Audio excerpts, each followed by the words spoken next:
Nu tā, DC Energy ir pabeidzis kārtējo objektiņu.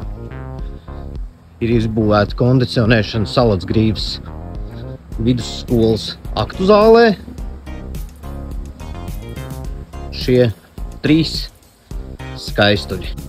Tā, lēnām palaižam kopējo 45 kW augstumjaudas sistēmu.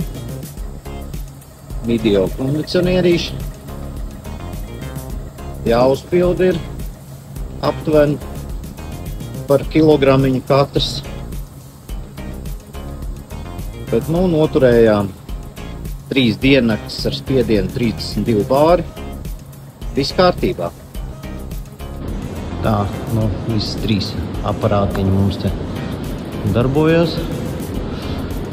Iekšā ir manām vēss.